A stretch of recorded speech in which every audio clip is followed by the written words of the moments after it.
أقدام طه مباركة كل أرض أتاها، فيا سعد روحي بترب المدينة، هنا والذي خلق العالمين، شفاء السقام والعاشقين، جوار النبي سبى الروح فينا، وذاب الهوى في هواء المدينة، سلامي عليه سلام لروحي، جلاء الهموم شفاء الجروح، فإن عدت للبعد يا روح روحي، فأسمى معاني الهوى في المدينة.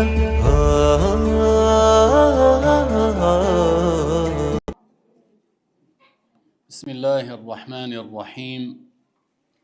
الحمد لله رب العالمين، وصلى الله وسلم على سيدنا محمد سيد الأولين والآخرين، وعلى جميع إخوانه من النبيين والمرسلين، وآل كل وصحب كل ومن تبعهم بإحسان إلى يوم الدين. اللهم علمنا ما ينفعنا وانفعنا بما علمتنا وزدنا علما يا رب العالمين. All praise is due to Allah, and may Allah raise the rank of Prophet Muhammad, peace be upon him, and protect his nation from that which he fears for them. We ask Allah Ta'ala to increase our knowledge and benefit us with the knowledge we have acquired. Ameen.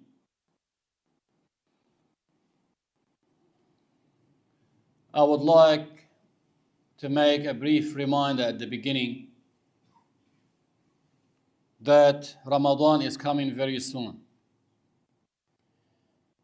And the predecessors, as-Salaf, the righteous predecessors, whenever Sha'ban starts, they used to put forth effort during this month in preparation for the month of Ramadan. It's like you were walking slowly, then Ramadan is a time for jogging, or Sha'ban is a time for jogging, then in Ramadan you start running. Because time will pass by very quick. So the wise person is the one who works harder whenever he can to prepare himself for the day for judgment. Because you know the distractions in this life are too many. So whenever you have an opportunity to attend a session of knowledge, do not miss out that opportunity. It's not the other way around. Some people may just think, whenever I have a free time, I'll think about going to a lesson and to learn. It shouldn't be that way. It should be that whenever you see you can, there is an opportunity, whether you want to attend 2, 3, 4, 5 classes a week, you put forth effort to learn, because the best to spend your breath in is when you acquire the knowledge of the religion. Even Imam El-Shafie radiallahu anhu mentioned that to acquire the knowledge of the religion is better than performing optional prayers. And that's taken from the hadith of the Prophet sallallahu alaihi wasallam, when he said to Abu Dharr al-Ghifari, one of the companions, he said, "O Abu Dharr, if you were to go and acquire the knowledge of the religion, you learn a chapter of the knowledge, let us say chapter of wudu, one chapter, and you take that in one session." Then the Prophet ﷺ said, "This is more rewardable for you and better for you than praying 1,000 rak'ah of the optional prayers." If you were to think about 1,000 rak'ahs, that's a lot. If you were to pray Taraweeh prayer every day of Ramadan, that's 20 times 30, that's 600. If you were to add to them 3 witr and 2 sunnah, that's 5 per night. 5 times 30, 150. So you end up with 750. You haven't reached 1,000 yet. When you acquire a chapter of knowledge, then that is better for you and more rewardable than praying 1,000 rak'ah of the optional prayers. Knowledge enlightens your heart and guides you. Because when you know that you have to perform the obligations, you need also to perform the obligations as Allah ordered. The Prophet ﷺ said in a hadith, pray as you saw me praying. And he also said about Hajj, خُذُوا عَنِّي مَنَاسِكَكُمْ, meaning practice Hajj the way you saw me doing. So it's not how you may think, it's the correct way. That's why, because Ramadan is coming soon, we ask Allah Azza wa Jal to enable us to perform acts of worship within the months of Ramadan and to be amongst those who will be accepted and pardoned from hellfire during this month. You need to learn how to fast. Is your fast correct? You need to think about this. So when you learn, that's for you to make sure you are performing the obligation as Allah ordered.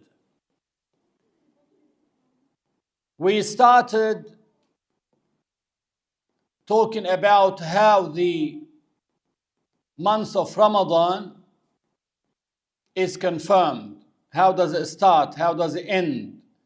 And we mentioned from the hadith of the Prophet sallallahu alaihi wasallam that Ramadan begins after seeing the crescent or the completion of Sha'ban 30 days. It's either one of the two.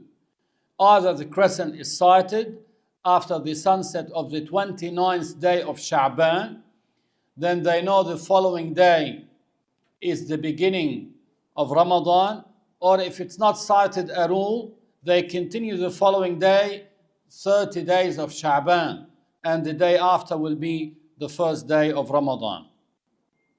We also talked about whom is obligated to fast. And we mentioned about the ability. We said there is religious ability and there is physical ability. Physical ability, when we are referring to the one who can tolerate fasting. He can bear fasting. He's not sick to the extent that he cannot fast. He can tolerate fasting. That's his ability to fast, and that's physical ability. When we talk about religious ability, we are referring to the lady being clear of the menstruation and the postpartum bleeding period. Because while she's menstruating, she is unable to fast. She's unable religiously, not physically. And while she is in her postpartum bleeding period, she is unable to fast religiously, not physically. Because she might be physically able to fast, but the religion doesn't allow her to fast in that situation. After we talked about who must fast, now we'll talk about the integrals of fasting. An integral is part of the deed without which the deed is invalid, while a condition is not part of the deed, but without it, the deed is invalid. To clarify it, I'll give an example. We say wudu is a condition for the validity of the prayer. Condition, because it's not part of the prayer. So that's a condition, shart. While ruku' and sujood, They are integrals because they are part of the prayer, and without them, the prayer is invalid. Now we talk about the integrals. Without them, one's fasting is invalid. The first is the intention. So one must have the intention at night.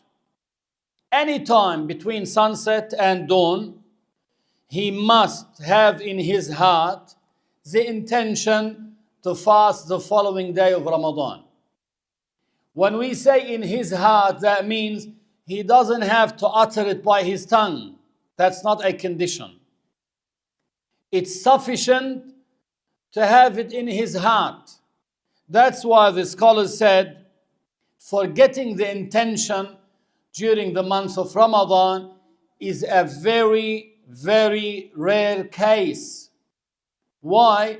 They said, when you eat, when you break a fast after sunset, if you have in your heart, for instance, I want to eat more so I can last the following day when I'm fasting, I won't feel hungry. That means in your heart, you have that intention embedded that you are going to fast the following day of Ramadan. That is sufficient. When you wake up for suhoor at night, why do you wake up at night to eat? You don't do this usually. So you are waking up for suhoor so you can fast the following day of Ramadan. That's an intention. So that's why they said to forget about the intention, that's a very rare case. But it could happen that a person would start the day without having the intention at night.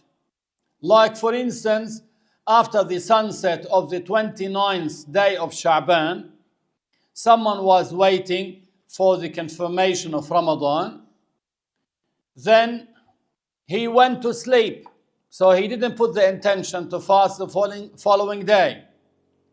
He thought he will wake up before dawn, but he woke up after dawn. So now the day has started and he hasn't established the intention at night. His fast for that day is not valid. So what does he have to do in that case? He needs to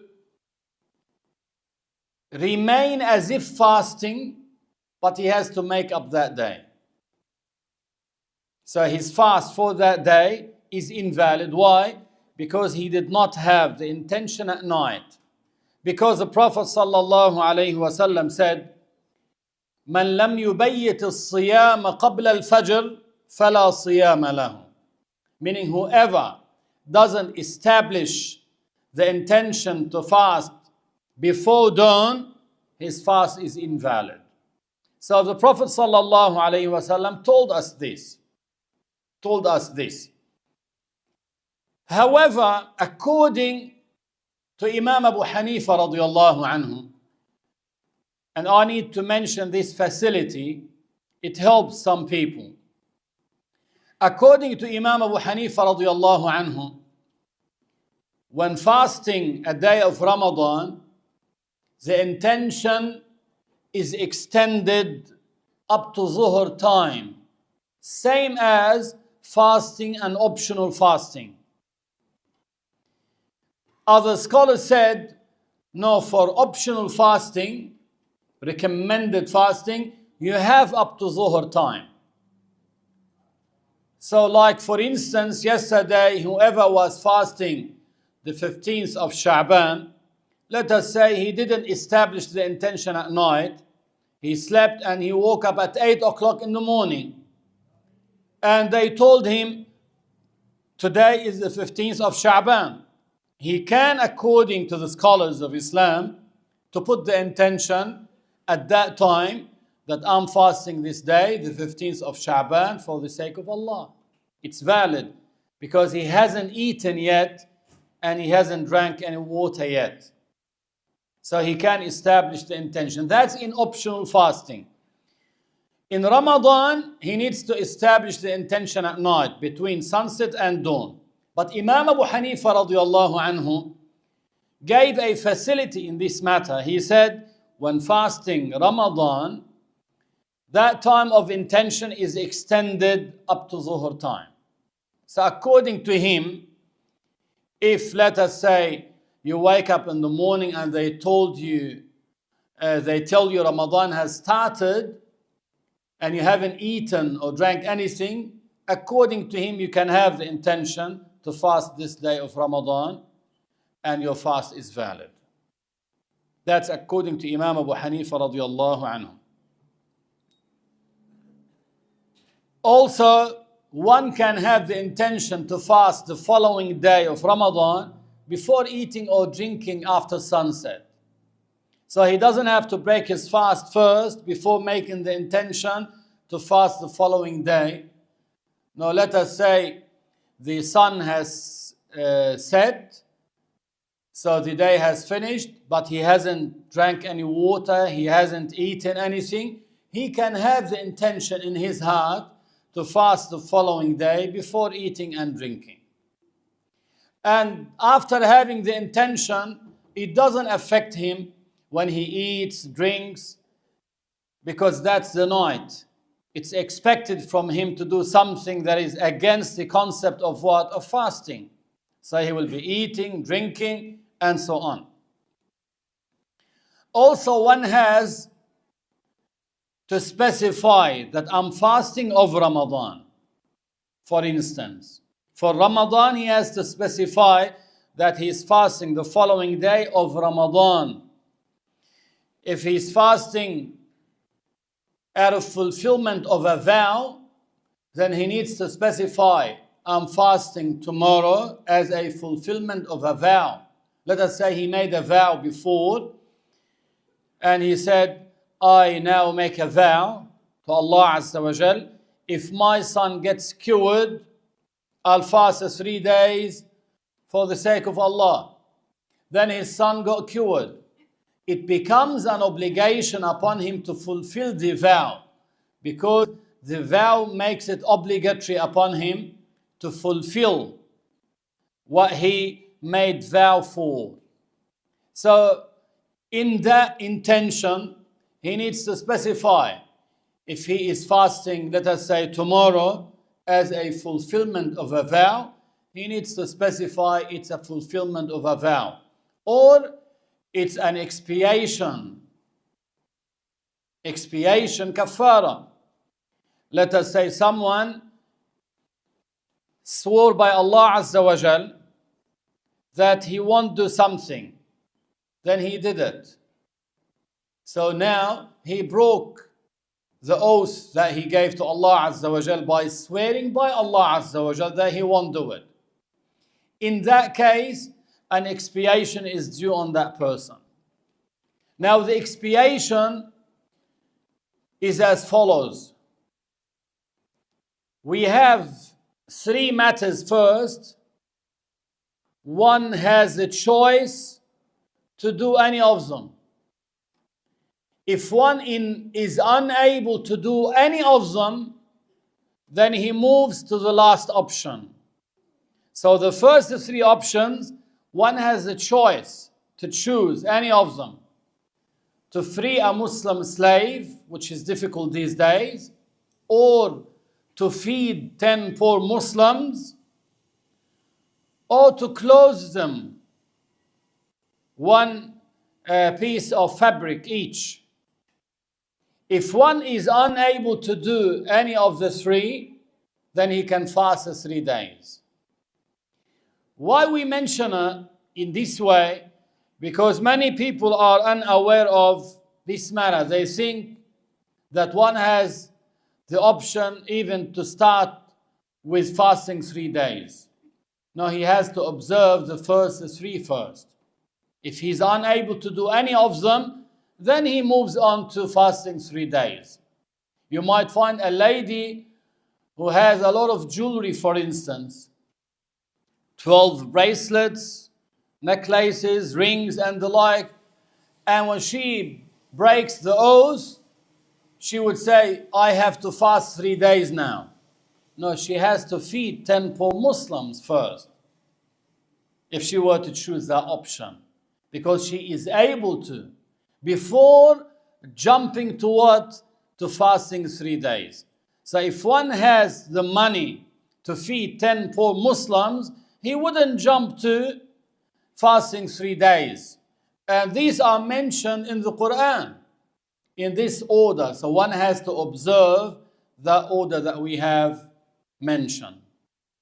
Now, to feed 10 poor Muslims, if we were to take, according to Imam Abu Hanifa radiallahu anhu, what is equivalent to 2 meals,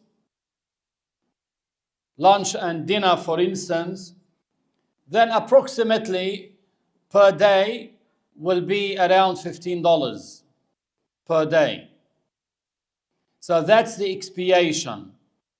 Now, or if he were to feed 10 poor Muslims, he will give each one of them $15, and by this he has fulfilled the expiation. If one is fasting the following day as an expiation for breaking an oath, for instance, then he needs to specify that he is fasting the following day as what? As an expiation. Even if he doesn't specify what kind of expiation he is fulfilling, because it could be for breaking the oath and it could be for something else. We'll talk about it soon. It's sufficient to have in his heart the intention he is fasting the following day as an expiation, or as a fulfillment of a vow, or as a make-up of what he missed of the previous fasting, or he is fasting tomorrow from Ramadan. That's sufficient. Also, according to Imam El-Shafie radiallahu anhu and some other scholars, they said each day is a separate act of worship, because what separates between every 2 days is something that contradicts the concept of fasting. Like by sunset, you start doing what? Eating, drinking. All what you abstained from during the day, now you can do it after sunset. So that concept nullifies the concept of fasting, because you're not fasting at night. Fasting is during the day. So that separated between fasting of today and fasting of tomorrow. That's why they said for each day you need to have a specific intention, a separate intention. It's like between 2 prayers. When you pray Zuhr, you finish the prayer by making salam. When you make salam, that means your prayer has finished. Then after that you would act in a way which is, if you were to do it while praying, your prayer is invalid. Such as you start walking and talking with what people converse with, and so on. So that means this prayer is separate from the other prayer. So Zuhr is separate from Asr. By salam, you finish by salam, then you wait till the second prayer. So each prayer is separate. So as you cannot have the intention in the morning to fast, to pray the 5 prayers during that day, and then you don't repeat the intention during the day whenever you want to pray. Same with fasting, they said for each day is classified as a separate act of worship. It needs an intention. But according to Imam Malik radiallahu anhu, he gave a facility. He said, on the first night after they confirm the beginning of Ramadan, you are allowed to have the intention to fast the whole month of Ramadan. So that would be sufficient for the whole month. Now, if you want to be more cautious, what do? On the first night, you put the intention to fast the whole month of Ramadan, whether it is 29 or 30 days, you put the intention. Then also every night, you renew the intention. If at any night, let us say you forgot, you know yourself, you have intended according to a scholar for that day. So that's the first integral, the intention. The second is to abstain from the invalidators of fasting. Unfortunately, you find people these days talk without knowledge when it comes to the invalidators of fasting. They see someone doing something, they say, you have invalidated your fast. They hear someone saying something, they say to me, you have invalidated your fast, and so on. And they may do something that invalidates their fast, but they don't know this is amongst the invalidators of fasting. Why? Because of ignorance. They don't acquire the knowledge about religion to make sure they are performing this act of worship properly. We mentioned to you the hadith of the Prophet ﷺ that a person who is supposedly fasting doesn't get from his fast except that he was hungry and thirsty, meaning his fast was invalid. How many people these days, because of, unfortunately, wrong verdicts, because of some people who had issued wrong fatwas about religion, you find some applying that wrong fatwa, and consequently their fast is invalid. Like those who were told that you can use the puffer for asthma during the day when you need it, and you continue fasting.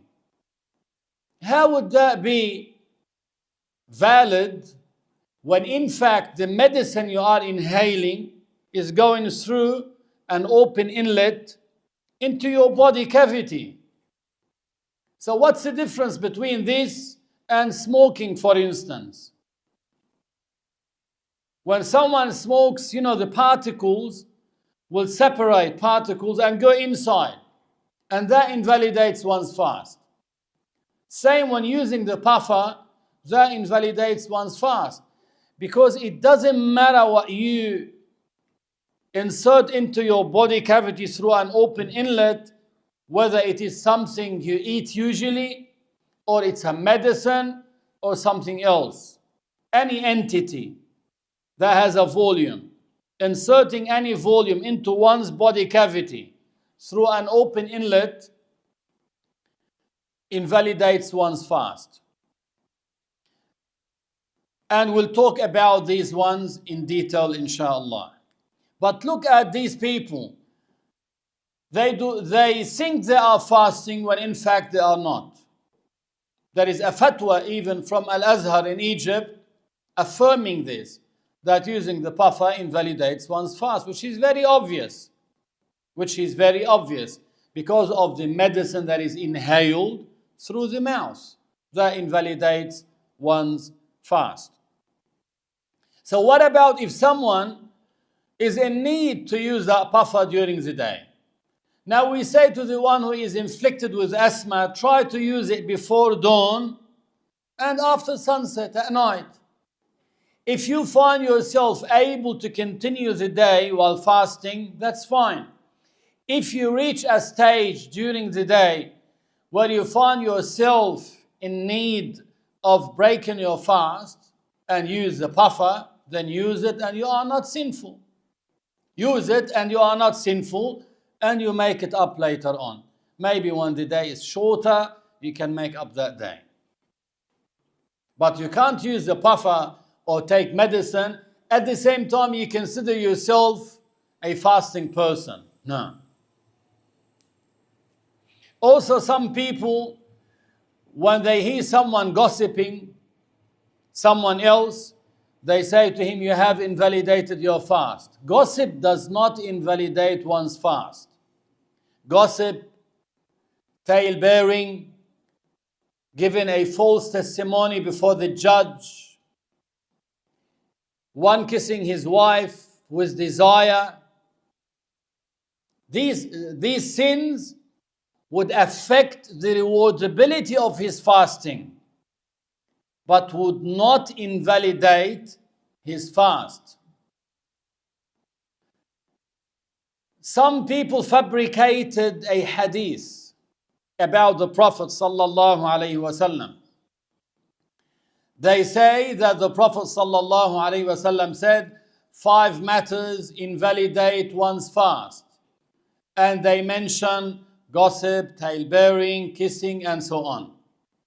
This is a fabricated hadith. But as I mentioned, if someone were to gossip someone, so he would fall into a sin while fasting, the sin of gossiping, the sin of tale-bearing, tale-bearing, to transmit words from A to B, from B to A, to spread enmity between them. And that's a major sin. So that will take away the rewards of fasting. But the fast will remain valid. The fast will remain valid. Imam Ahmad radiyallahu anhu said, if gossip is amongst the invalidators of fasting, then our fast would have been invalid. Now he's saying out of humbleness, but because many, even scholars may fall into gossip. So he said, if gossip invalidates one's fast, then our fast would have been invalid. Because that's very common amongst people, unfortunately, these days. So if you hear someone talking about someone else, you can't say to him your fast is invalid. Also, some people may know of someone who fasts, but he doesn't pray. So he's performing one act of worship, which is fasting, but he's not performing the obligatory prayer. They say to him, your fast is invalid. And they make him leave out fasting. So instead of falling into one sin, which is not praying, now he's falling into 2 sins, not praying and not fasting. If he is fasting but he doesn't pray, his fast is valid. His fast is valid. So these are 2 separate acts of worship. And let us say someone fasted but he didn't pay zakah. His fast is valid. But that's something separate. So when it comes to the invalidators of fasting, you see many people talk from their own, without knowledge. That's why one has to learn about these matters from trustworthy sources. One has to abstain from having intercourse with his wife during the day of fasting. When we say during the day, that means during the night it's permissible. It doesn't affect fasting the following day. As Allah Ta'ala said in the Quran, أُحِلَّ لَكُمْ لَيْلَةَ الصِّيَامِ الرَّفَثُ إِلَى نِسَائِكُمْ. Meaning it has become permissible for you on the night preceding the day of fasting to have intercourse with your wives. That's permissible. Even if one were to sleep after and wake up after dawn, so he is in a state of janaba, major ritual impurity, his fast is still valid. However, he needs to have the purificatory ghusl to wash all his body. That's purificatory ghusl for what? For praying, not for fasting. For praying, not for fasting. Aisha radiyallahu anha, the wife of the Prophet sallallahu alaihi wasallam, mentioned that the Prophet ﷺ, it happened that at times he would wake up after dawn in a state of janaba, meaning after having intercourse with his wife, and he would continue fasting, and he would have the purificatory ghusl for the prayer. So he would have the ghusl, then he would continue fasting. He would continue fasting. So one has to abstain from having intercourse with his wife during the day of fasting. If he does this while being aware that it is forbidden in our religion, deliberately not forgetting that he is fasting, and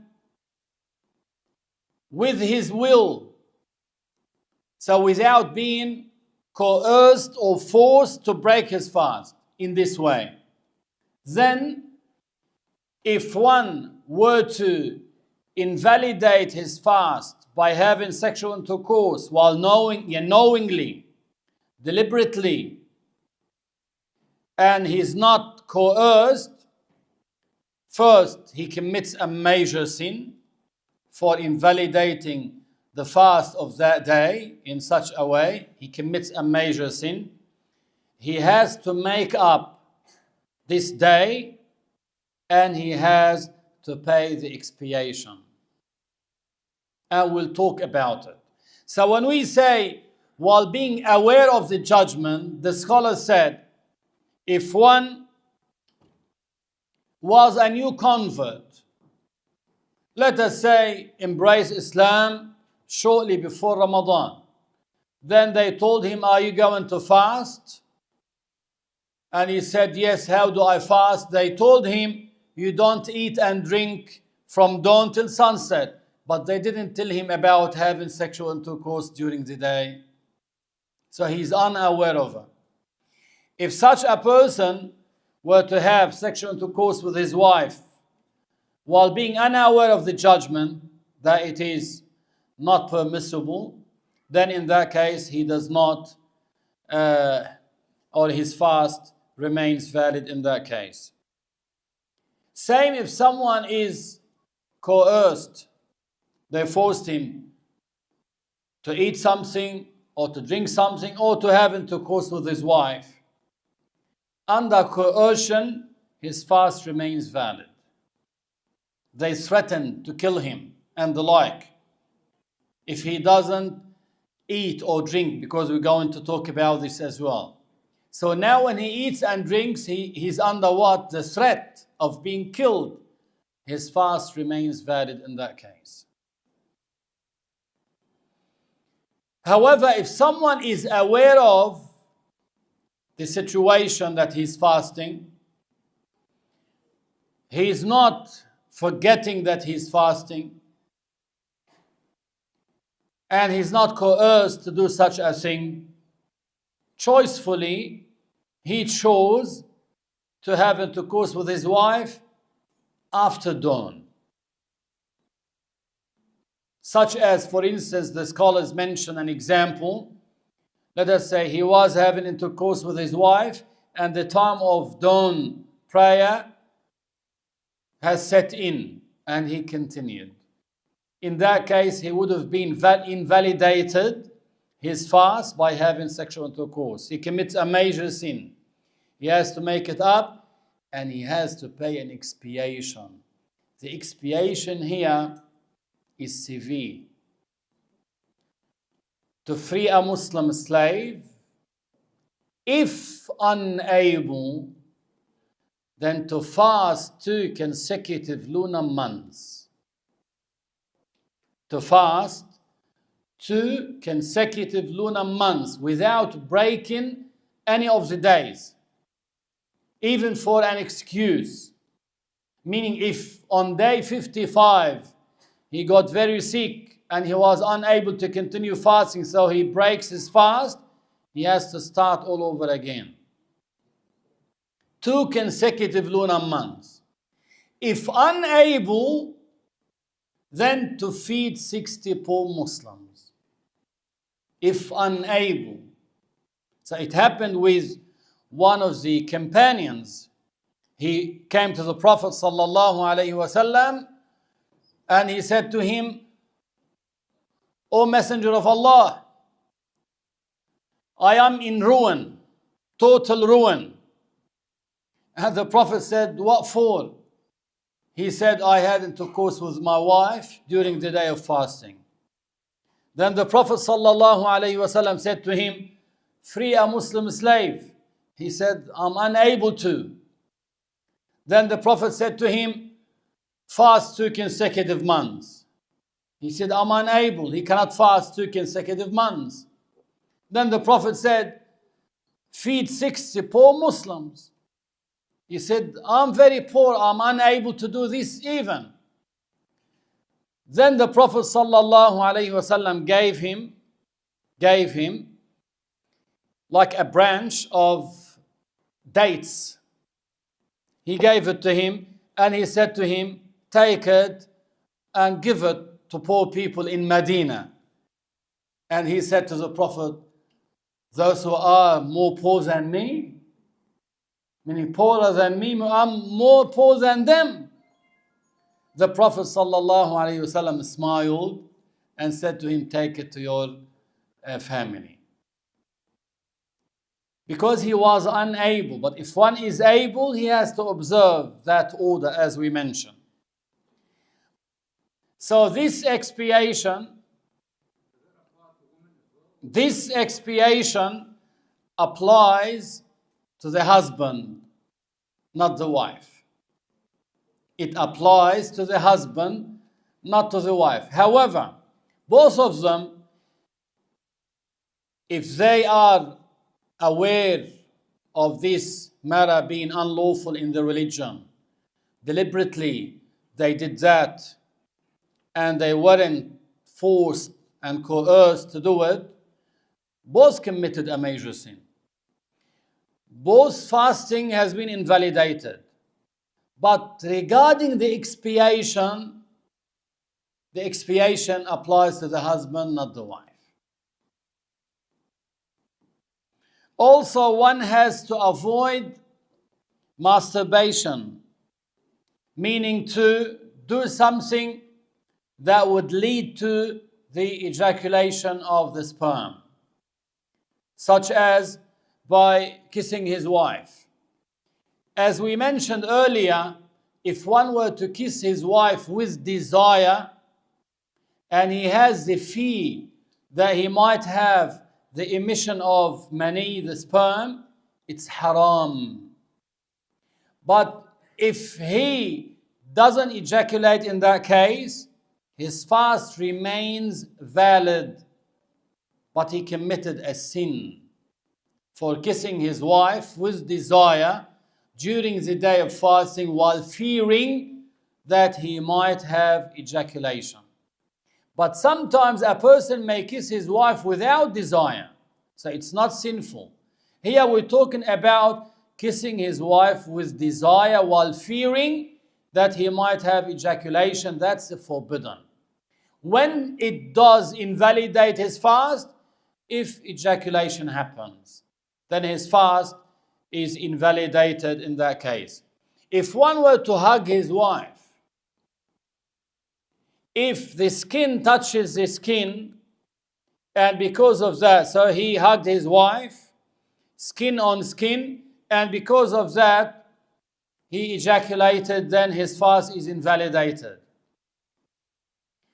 If there was a barrier, meaning clothes, so he hugged his wife, on top of the clothes, no skin on skin, and he had that ejaculation. Here the scholars mentioned regarding this, if he meant to have ejaculation, then his fast is invalidated. But if he didn't mean it, but it happened, his fast remains valid. That's on top of a barrier, not without a barrier. Without a barrier, skin on skin, if ejaculation happens, one's fast is invalidated. Also, one has to abstain from the induced vomit. The induced vomiting, meaning to force himself to vomit. That invalidates one's fast. A person may have eaten at night something, then he drank something on top, and he had cocktail in his stomach, food and drink, whatever. He wakes up in the morning with funny feeling in his stomach and very painful, disturbing. So he found that the only way to relax is by vomiting, but he's not being able to vomit unintentionally. So in order to relieve himself, he forced himself to vomit, such as by putting his finger inside his mouth or putting a feather inside his mouth. That made him vomit. So he requested this. When that happens, his fast is invalidated. Regardless, if the case was that he did not swallow back anything into his body cavity, because that's induced vomit. It invalidates his fast. If one were to vomit during the day of fasting unintentionally, and it happens, someone was sick and he was fasting, then he started vomiting unintentionally. His fast remains valid, provided that he does not swallow back in any of the vomit or any of the saliva that is contaminated with the vomit. The vomit, brothers and sisters, is najas, filthy najas substance. So when it comes to the mouth, now your saliva inside your mouth has been contaminated with the najas. Now it is najas. You have to spit it out and you have to wash your mouth thoroughly. You need to rinse your mouth thoroughly to clean it. Then you can continue fasting and your fast is valid. Why? Because that vomit was not deliberate.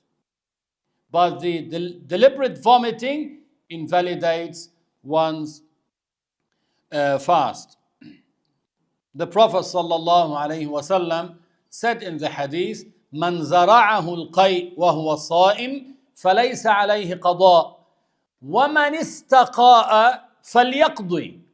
Man zara'ahu al-qay', meaning ghalabahu, yani he was over controlled by this vomit. So it's not by his will or intention. He was overcome by this vomit and he vomited. The Prophet said, فَلَيْسَ عَلَيْهِ قَضَاء, meaning he doesn't have to make up that day. What does that mean? His fast is valid. وَمَنِ اسْتَقَاءَ, the one who forced himself to vomit, فَلْيَقْضِ, let him make up that day. Also, another case that is important and it's common. Many people experience bleeding from their gum. They may wake up in the morning and at night the gum has bled. So the mouth would have saliva contaminated with blood. So it's najas. They wake up in the morning, they swallow the saliva and deliberately they swallow it, but they don't know it was contaminated with blood. They are unaware of this. But after they swallow that blood, the saliva contaminated with the blood, they realize that that saliva was not pure. It was contaminated with blood. They know that they have invalidated their fast. But they are not sinful because they didn't know. What do they have to do? They have to continue the day as if fasting, and they make up that day. If someone during the day is feeling that weed taste to his saliva, because of the bleeding from his gum, he has to spit him out. And he needs to wash his mouth. If he swallows the saliva that is contaminated with blood, his fast is invalidated in that case. Now, the saliva may adapt in different ways while one is fasting. What does that mean? Sometimes a pure saliva that is not mixed with any filthy najis substance or any other pure substance, sometimes it may have a different taste. So today you may have a bitter saliva. Tomorrow you feel it's a bit sweet. It changes, it adapts. As long as it's a pure saliva, it's not mixed with any najis substance or any pure substance, such as juice, cordial, coffee, and the like, then one's fast remains valid. But some people also may drink coffee just before dawn. By, let us say, 5 minutes. They drink coffee, then they wash the mouth quickly. Then after dawn, when they gather the saliva and swallow it, they feel a taste of coffee. So that when they spit out the saliva, they realize that it is mixed with what? Coffee. Now they know that the fast has been invalidated. The fast has been invalidated in that case. So that's why you may avoid drinking such a thing before dawn, just before dawn, because that takes a time to get rid of them, all the residues inside your mouth. It takes time. Cordial, for instance, pomegranate juice, that's very heavy. It takes time to get rid of it. Now, some people may ask, what about brushing my teeth while I'm fasting? You are allowed, but you have to be cautious. You are not allowed to swallow your saliva that is mixed with what? The toothpaste. So if you were to brush your teeth and you keep rinsing water inside your mouth until you get rid of all the toothpaste residues inside your mouth, you make sure there is nothing left. Sometimes a nice smell, let us say mint, if the toothpaste has mint in it, you can still smell it. That doesn't affect your fast. But if there is any tangible entity of that toothpaste that is mixed with your saliva and you swallow it, that invalidates your fast. Now also we talk about the mucus and the phlegm. Sometimes when a person has a runny nose, the mucus will run down to his nose. It passes the nostrils. It runs down.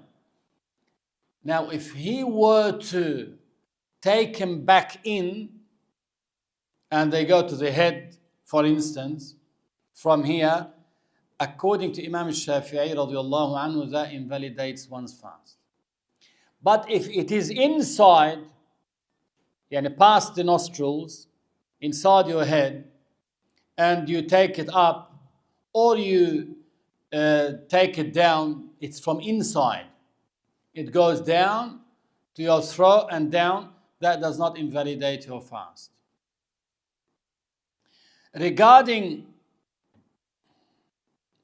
because the scholar said what goes into the head, it passes the nostrils, then that invalidates one's fast.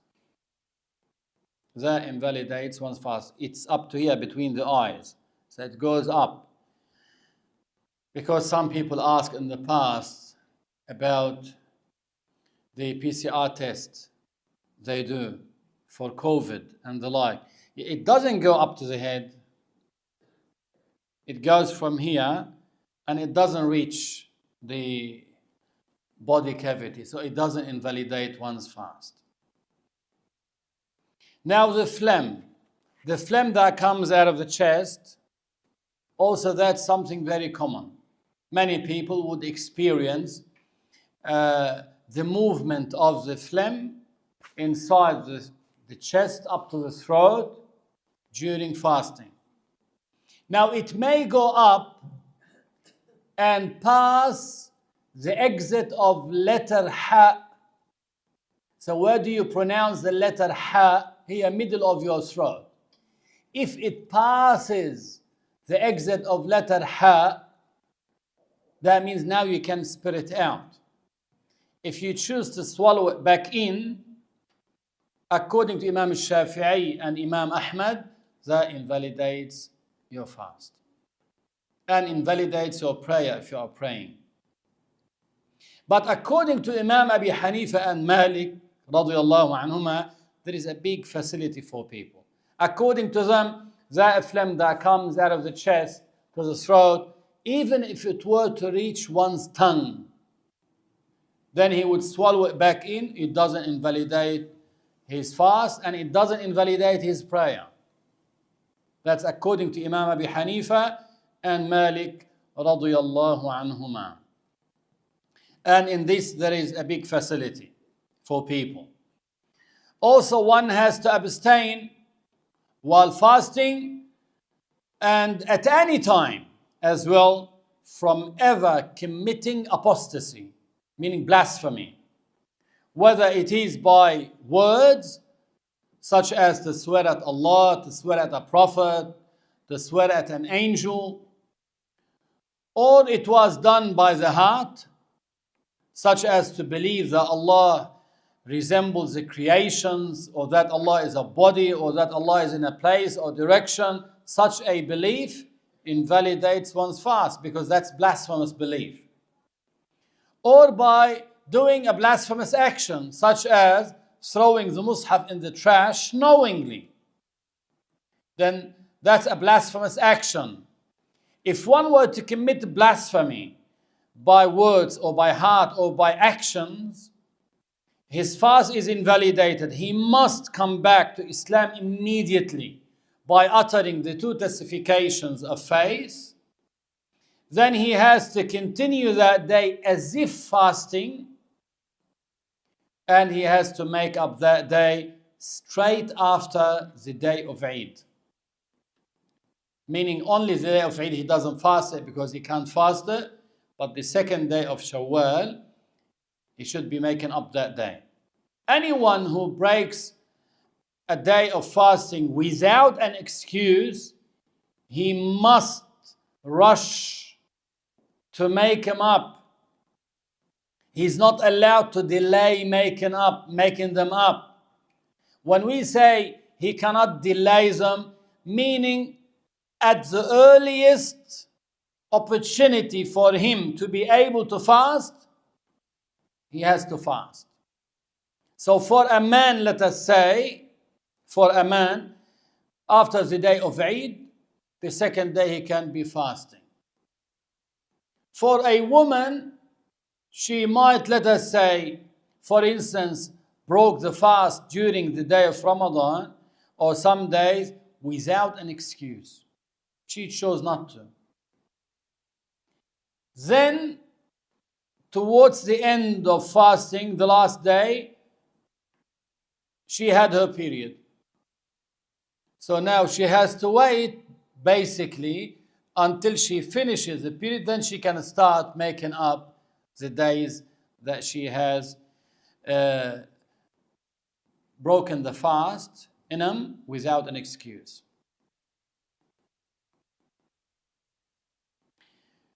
Inshallah tabaraka wa ta'ala, we'll stop up to here. We still have a portion about what one must abstain from, and they are from the invalidators of fasting, so we are combining them together. What one must abstain from, at the same time they are invalidators of fasting. Inshallah, we'll continue next week, inshallah Azza wa Jal. We ask Allah Azza wa Jal to increase our knowledge and benefit us with the knowledge we have acquired, and Allah knows best. We say La ilaha illallah and make salah on the Prophet sallallahu alaihi wasallam.